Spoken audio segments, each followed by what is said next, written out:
I'm Duncan McLeod, and this is TechCentral. I'm joined now by Marc Sternberg, MD of Spark ATM Systems, which is some interesting insights into how the lockdown is affecting the economy. And TechCentral is also partnering with Spark to produce regular updates as the lockdown is eased. Marc, it's great to have you here. Welcome to the podcast. Hi, Duncan. Thanks for having me on the show. Pleasure. Tell me a bit about Spark ATM Systems. I see you guys were acquired by a NASDAQ listed company called Cardtronics back in 2017. You also operate about 4,500 ATM installations around the country?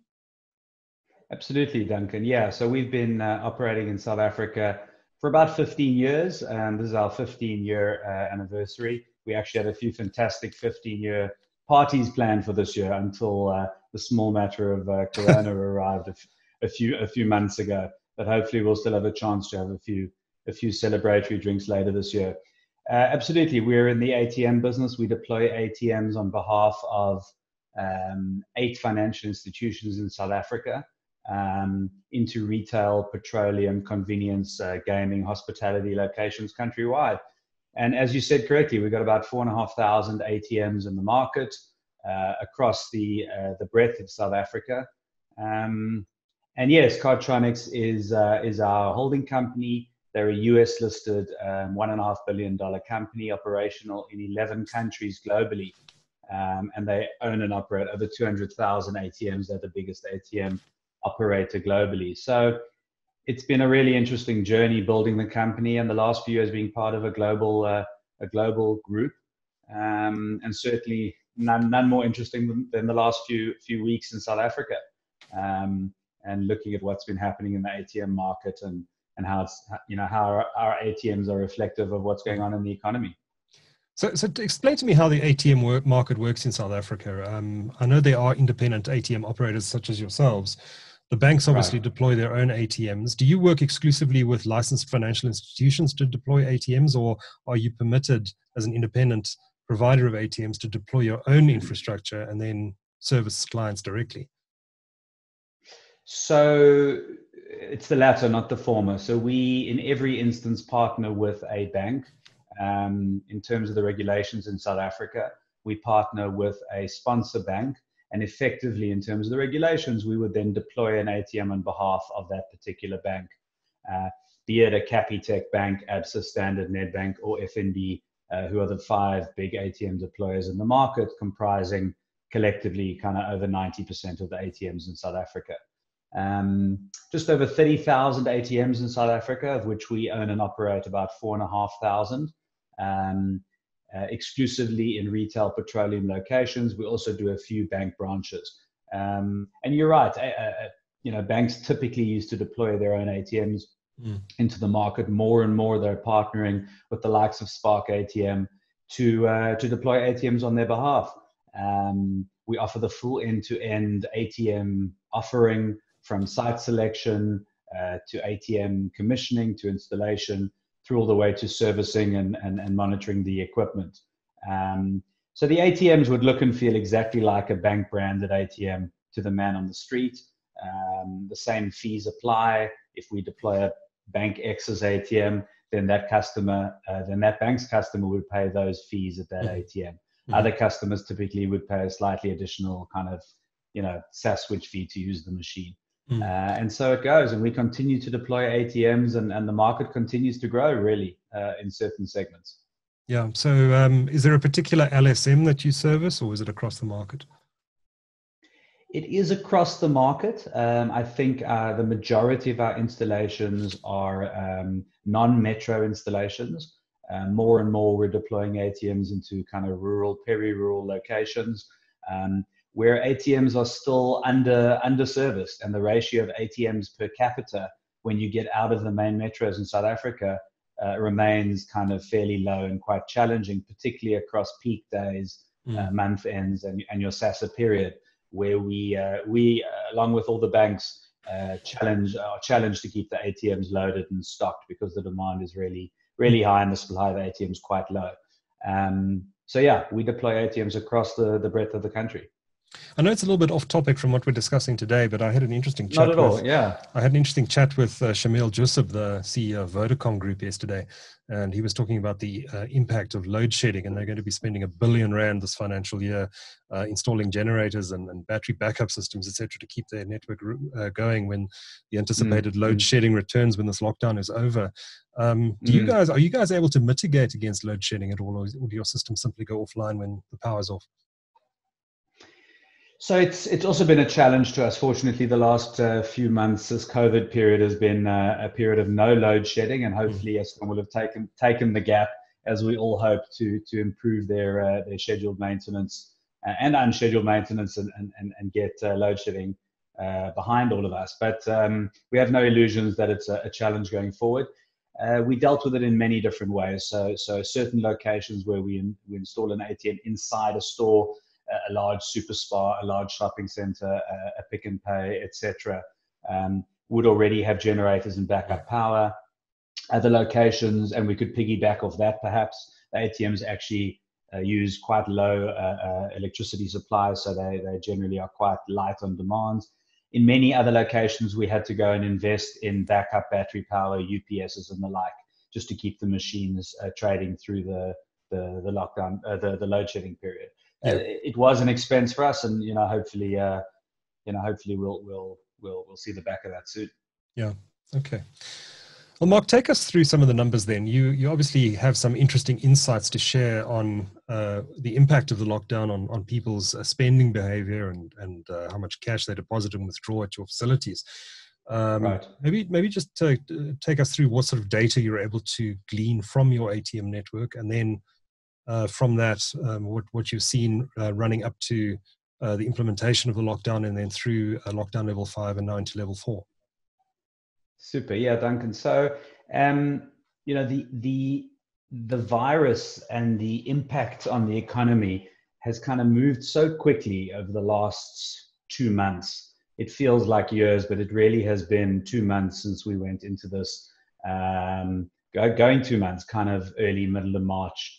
When our first cases were identified, and we went into a state of emergency, if you will, and then into the first lockdown on the 26th of March. It's moved so quickly, and I think there is, if you look at other crises, 2008, it kind of took a long period of time for the impact into the economy and the information and the impact to feed into the systems, and for people to report it, and companies and governments to report on it. This has moved so quickly that we're all scratching and scrambling for some real-time data as to what the impact has been. And if you look at the analysts and you look at the economists, and I certainly am not pretending to be either today, I'm a humble ATM salesman really, but if you look at the data, everyone is scratching for this real-time economic and mobility data. Apple and Google, you'll be familiar, they launched these fantastic mobility reports, which showed how people have responded in terms of their behavior, the impact on various sectors, be it retail, petroleum, pharmacy, how those have kind of, dropped, how people are spending more time at home and kind of, more time in certain places, obviously leisure and hospitality going through the floor. You're looking at data coming out of China now as to real-time data on train activity and air activity, and as some type of a leading indicator as to what we can expect, given the fact that we're kind of 8 to 15 weeks or so down the line from their lockdown, which happened earlier this year. So the beauty about our ATMs is there are 4,500 odd ATMs that we own and operate around the country, and they really are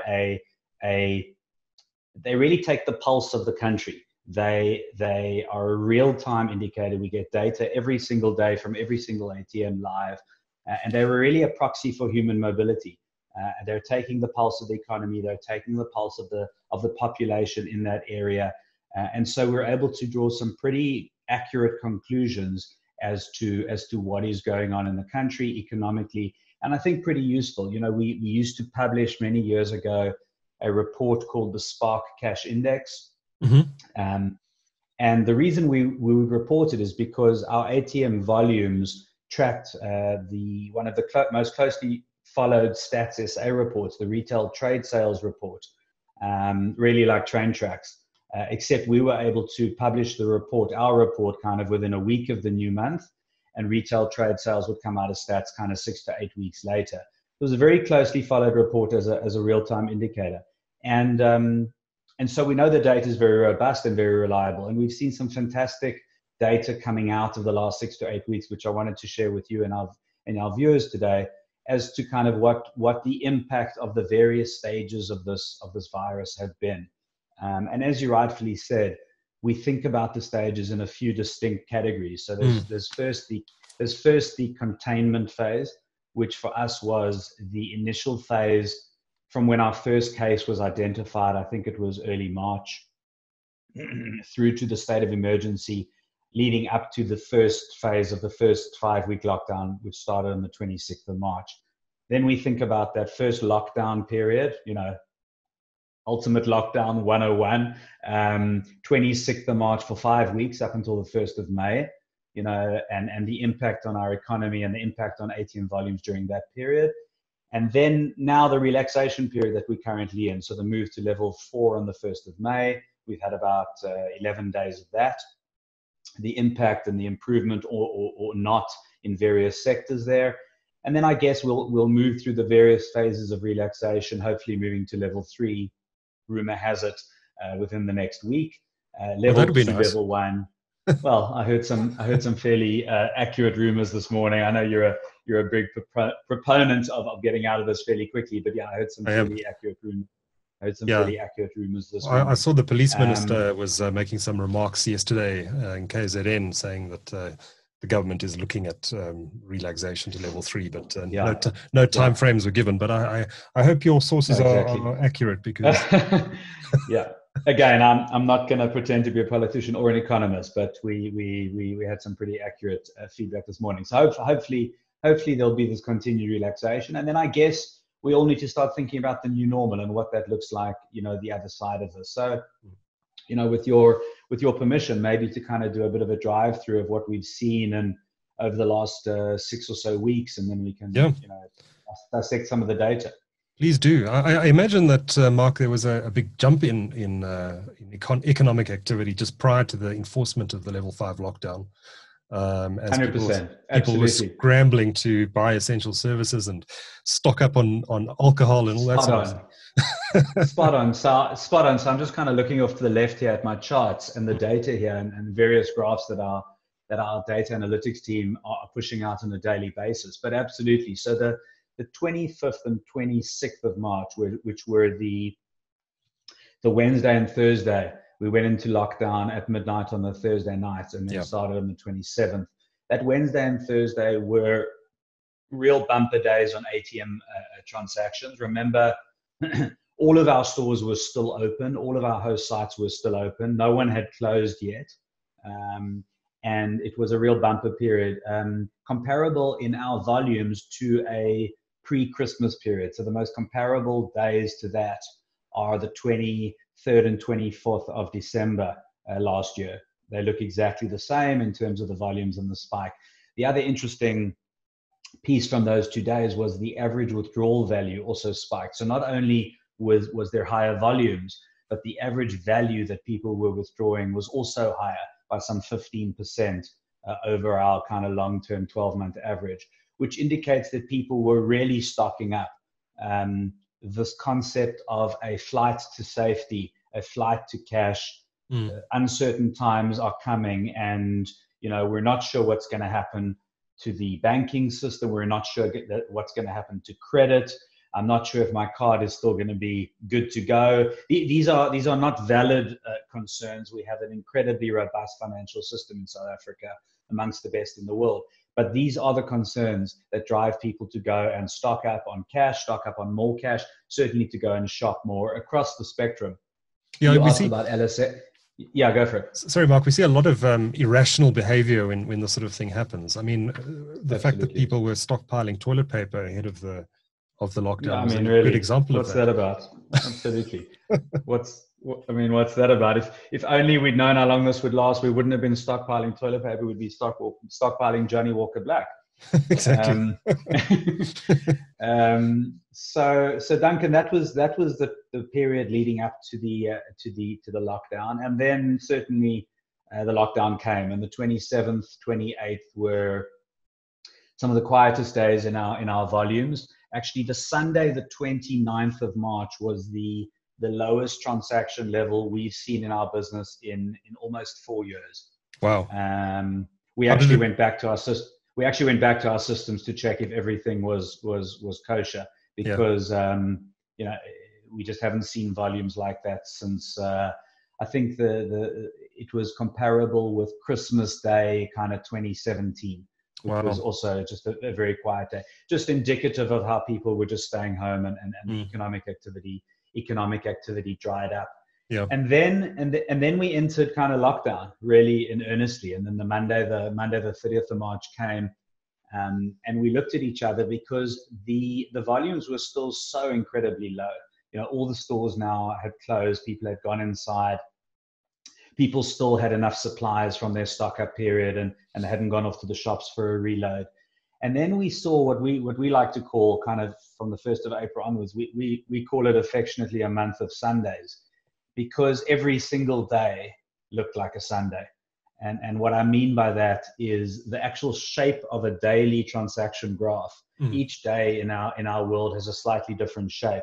So weekdays have a kind of a morning build up, and then a midday kind of initial peak, bit of a mid-afternoon plateau, and then there's the ultimate peak around 5 p.m. when commuters kind of head home, shopping is done, and then there's the South African fall off kind of 6-7 p.m. when everyone heads home and locks up for the night. And that's kind of a weekday graph. Saturdays and Sundays are quite different, with an initial peak around 11 a.m. and then a no afternoon peak, and then an afternoon, just a tail off in the afternoon. And every day through April just looked like that. There was no afternoon peak, and there was just a tail off. So it looked and behaved like a Sunday. Was it Morrissey or the Smiths who wrote a song called "Every Day Is Like Sunday"? I'm trying to remember back, but could be your motto for that month. Absolutely. And did you, 100%. Mark, did you then see a gradual increase as lockdown level 5 progressed, as people became more comfortable with going out? It really didn't. I mean, no. It potted. It really didn't. I mean, April was a startling month. A minor spike around 15th when we see a government payday. Another small spike around the end of April. Just adjusting the screen here. Sure. 25th of April. But it really potted around the bottom, Duncan, for the whole of April. And so it went. As a whole in April, and I'll just give you some global stats here, and I'll use as a baseline our Q1 average, which was our Jan, Feb, and March average, largely pre-lockdown, besides for kind of 3 days at the end of March. So using a Q1 baseline, April was just shy of 40% down in terms of volumes on that Q1 baseline. The 40% of the volumes in our ATM network disappeared. 25% of our ATMs were closed through April. So the bars, the pubs, liquor stores, hospitality, casinos, gaming venues closed. So a good quarter of our sites were closed, and they actually remain closed in level 4 because there's been no loosening up of those particular types of stores or retailers. So effectively, we saw a 40% drop-off in the month of April. Interesting if you start splitting that out sector by sector, which I think tells the different stories of essential services versus the rest. So if I look at the numbers, kind of retail did 67% of its baseline in April, petroleum 65, butcheries 66, pharmacy 65, all essential services, all open through April, all relatively busy. These stats are consistent with what we're getting from SPAR and from our pharmacy chain groups that we partner with. Liquor and entertainment went through the floor and did almost zero. Almost zero. You mean there were some? Yeah, there were a few out the back. Right. Yeah. There's the front door, and then there's the back door. And that's domestic volumes. When we look at our international volumes, it really as expected, has been an absolute horror show. So we've got about 200-300 of our sites that are heavy international sites across the country, talking ATMs in hotels, airports, tourist locations, V&A waterfront, Sandtons and Schlange areas, to be, you know, around the Kruger Park where tourists tend to flock. Those volumes literally disappeared through the month of April to almost naught. It's almost as if Cyril told the foreigners to please leave the country, which he did. Yes. Which he actually did. So that's the story across the different sectors through April. Interestingly, if we slice it provincially and we look at our 60% average across the country domestically, 8 out of our 9 provinces did within 1% of that. So Mpumalanga, Limpopo, Gauteng, KZN, all did within 1% of 60%, either up or down. There was one outlier to that across the country, which was the Western Cape, which did significantly less than 60%. Okay. Why was that? 55. We attribute that to the overweight tourist sector in the Western Cape. So it actually felt the pain of the tourism drop in our volumes the most of any market in South Africa. Interesting. And I think it's reasonable to look at, you know, the international volumes comprise the biggest percentage of any province for us in the Western Cape. So that was an interesting takeaway. Yeah. So Mark, what's happened since the 1st of May when we went to lockdown level 4? So again, I think there is good news, and I think part of our story today is to say that April, in our opinion, was as bad as it's going to get for the South African economy. It was rock bottom, and I think anyone in business will concur with that. Certainly, if you're still closed and haven't been allowed to open up in level 4, it would still be pretty much a rock bottom for you. But we've seen a dramatic improvement since the 1st of May, both in mobility of people, but also in activity at stores. For the period, if we look at the period from the 1st of May through yesterday, the 11 days that have passed in level 4, we've seen a clawing back of the drop of about half of the drop in April. So about 20% of the 40% drop that we saw in April, we've managed to claw back, and that's just on the sites, Duncan, that are still open. Remember, the sites that were closed, in level 5 remain closed in level 4. We still only have 75% of our sites still trading.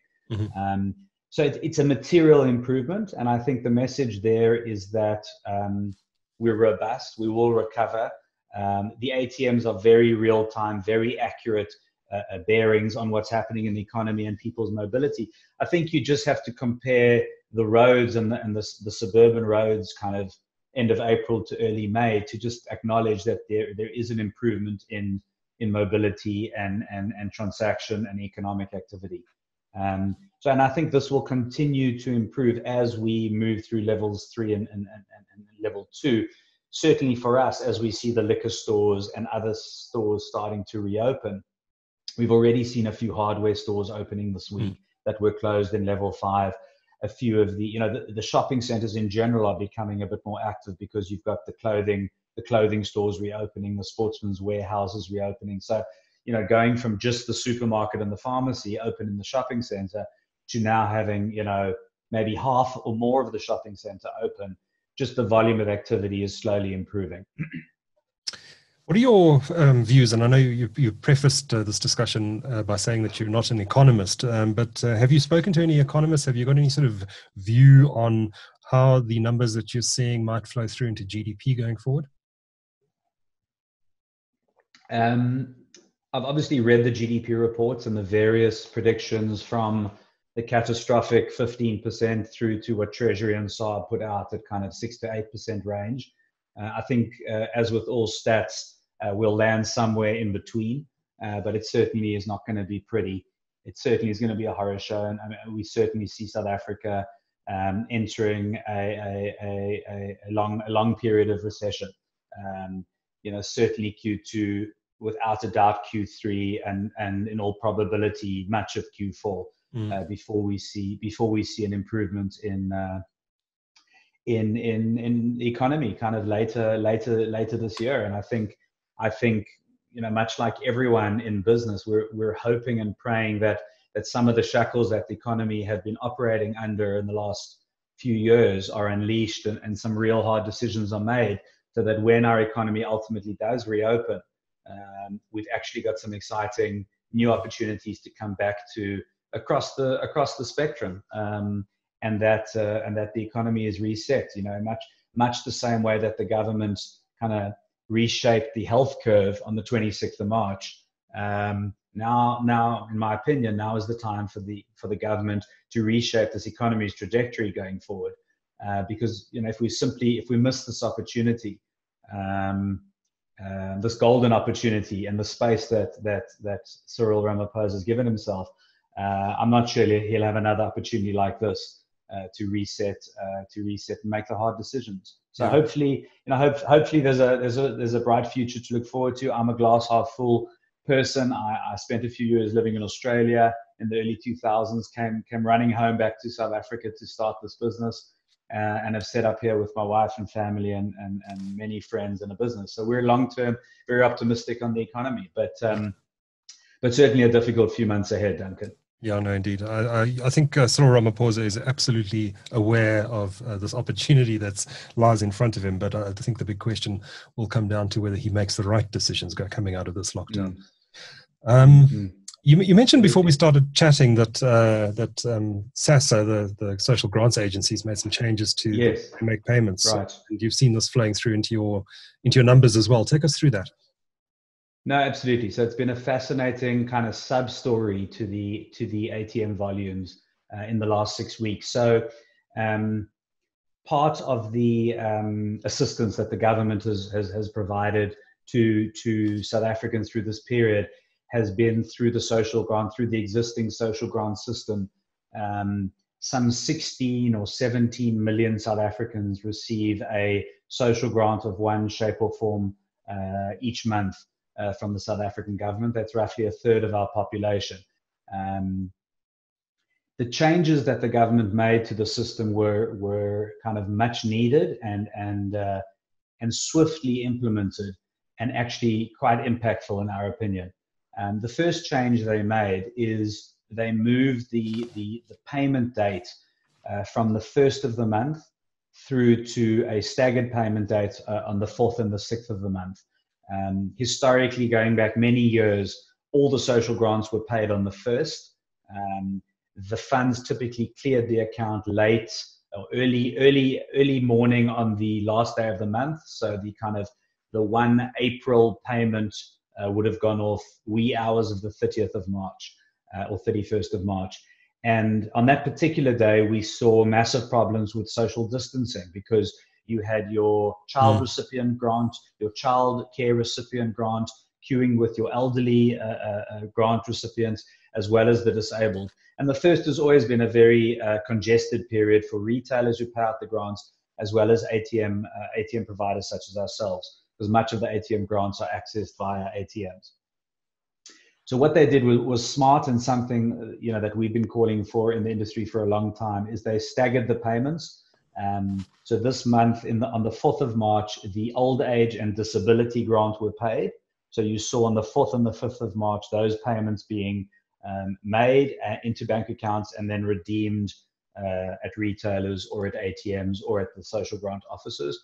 Actually, not the social grant offices, they were closed on the 4th of this month.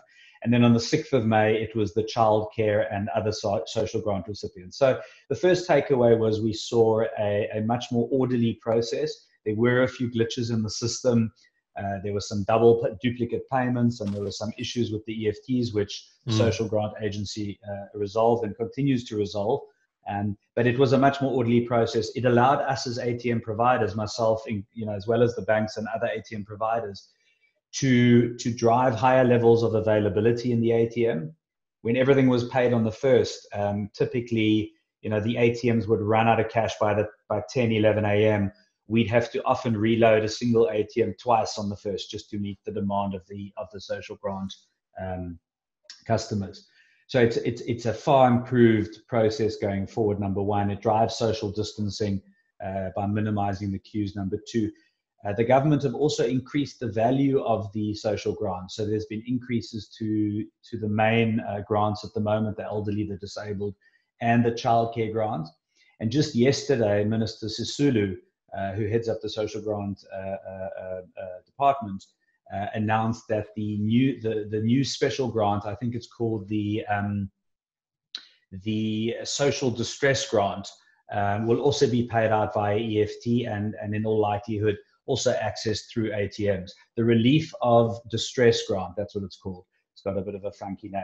That is also going to be paid out into EFTs to individuals that are unemployed due to COVID and aren't receiving any of the other grants. And there's an additional 350 Rand a month effective next month. I believe there's already been 80,000 applicants for that particular grant, and we'd expect that number to increase dramatically. So that's kind of the SASSA story. We saw a massive increase in the value of cash being dispensed to social grant recipients now in the May SASSA run.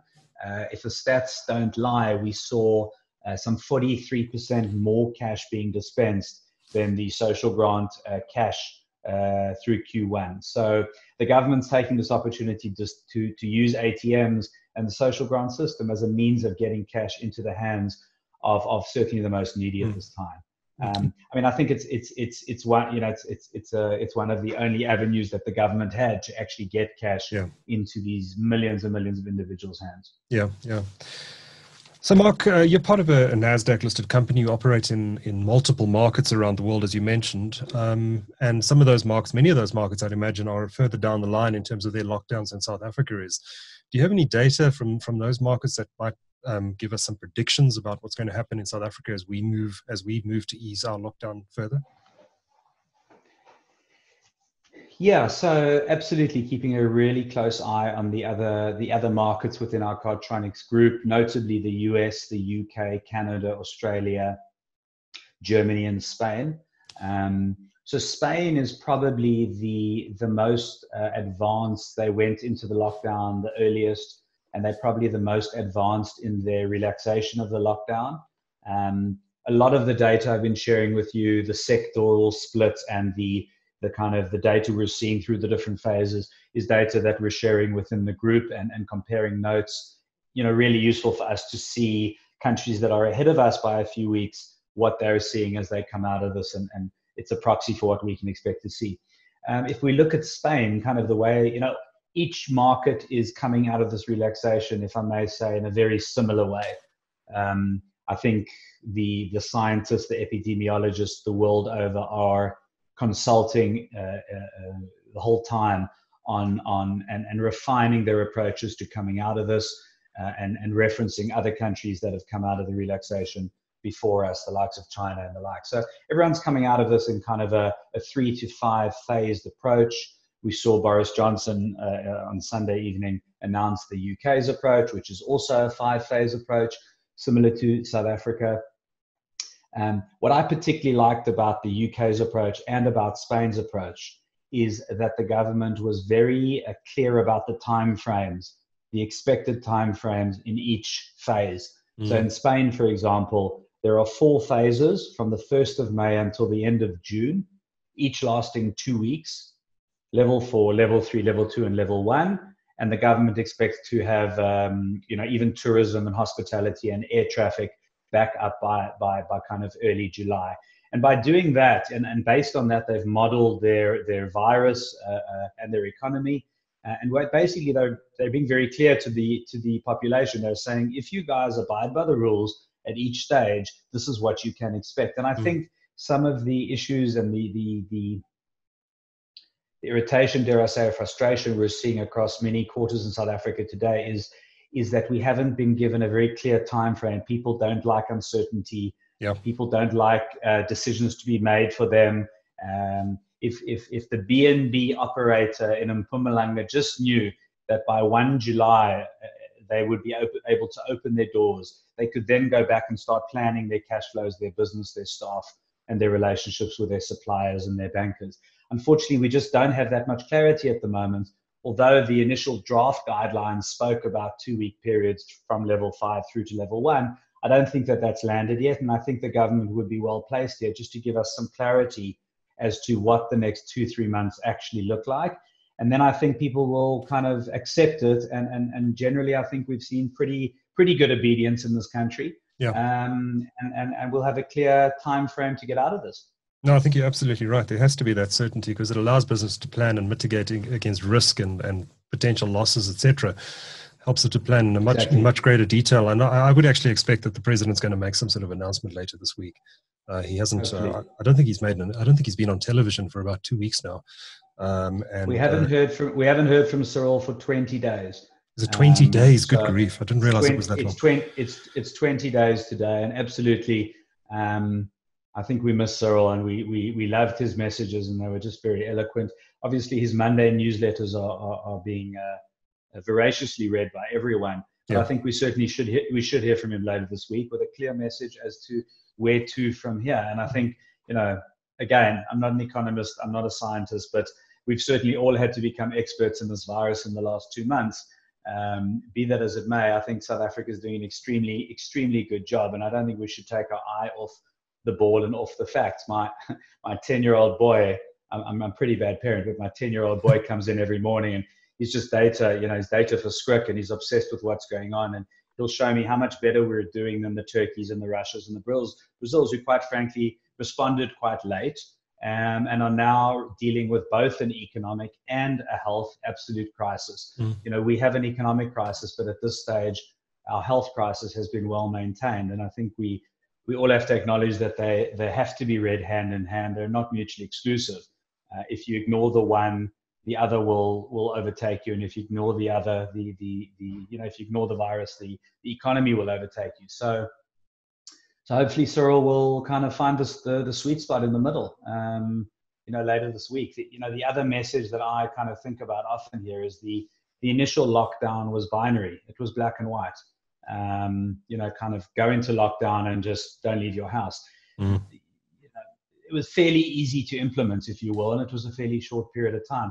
This relaxation is a game of chess, and is a complicated matrix across every industry and every sector with 5 different tiers of activity.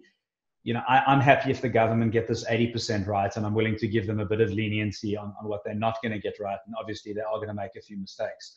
But that's, perhaps my view, and, happy to give the government the benefit of the doubt as we try to get out of this. I hope you're right. Have you, as a matter of interest, are you guys considered an essential service? Have you been operating right through to level 5 and 4? We have, absolutely. So absolutely critical for us to be allowed to service the machines, cache the machines, repair the machines, and make sure that they're operational through this period when people still need access to cash. Absolutely. Yeah. Before I let you go, Mark,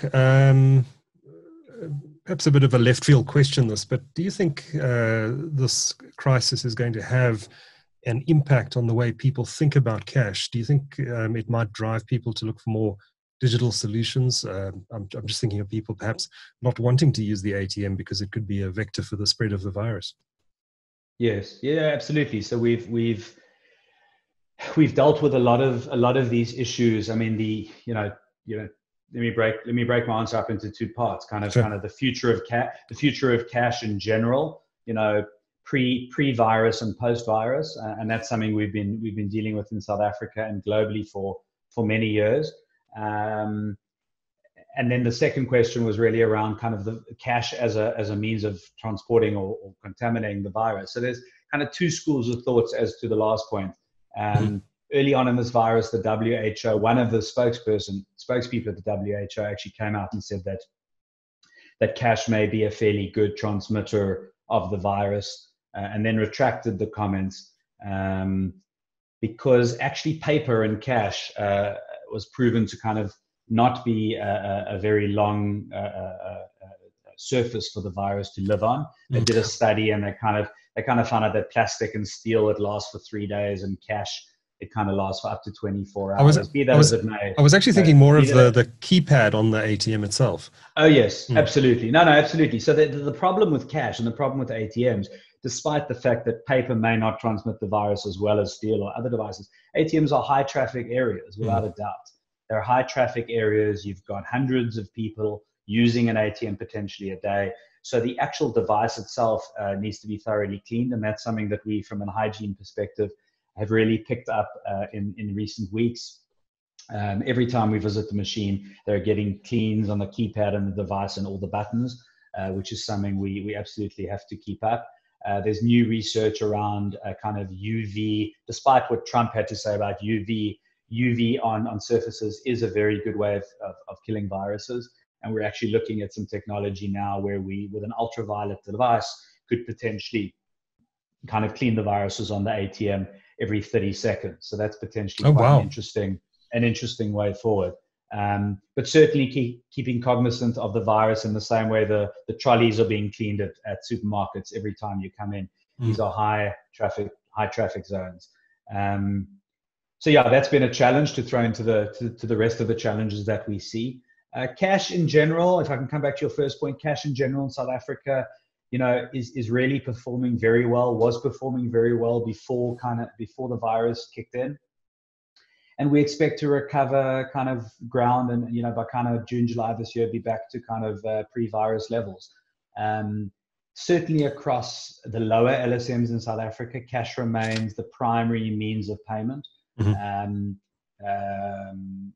Looking at the social grants and looking at the lower LSMs, salaries are drawn, social grants are drawn, the month supplies are shopped, and that's kind of the typical ecosystem for cash. That being said, kind of in the 15 years that I've been in this business, we've seen massive changes to the kind of the shape of payments in South Africa. Duncan, when I started in this business, checks were still around, and checks were fairly prolific in South Africa. Credit cards were 5 times the volume of debit cards. Debit cards were pretty small. Today, checks are pretty much gone. Debit cards are far bigger than credit cards. And you've got a whole bunch of alternate payment mechanisms, the snap scans and the mobile wallets and the likes. But cash has surprisingly held up very strongly in South Africa. Many reasons for it. Kind of it's you get 100% of the value, no hidden costs, and all that good stuff. But we are seeing cash in many markets around the world really being displaced by new and alternate payment mechanisms. I don't think there's been a period in the world where there's been such a fast proliferation of alternate payment mechanisms, the mobile wallets, there's the QR codes, the SnapScan equivalents. When you check out in the US, I mean, there can be 10 different QR codes at the cashier that you just use with your wallet, the Apple Pay, the Samsung Pays, and the likes. So we're seeing it globally at different paces in different markets. And I guess that's the benefit for us being part of a global group. We're able to see how cash is behaving in these other markets. South Africa is still very strong and resilient from a cash perspective. And we certainly see it being around for many years to come. Great. Well, Marc, it's been a great discussion. We're definitely going to get you back on again at some point, and whether it's a podcast or sharing some further information on how you see the situation recovering as we move through these lockdown cycles, it will be good to chat to you again. Marc Sternberg is MD of Spark ATM Systems. Thanks so much for your time and for talking to TechCentral today. Thanks, Duncan.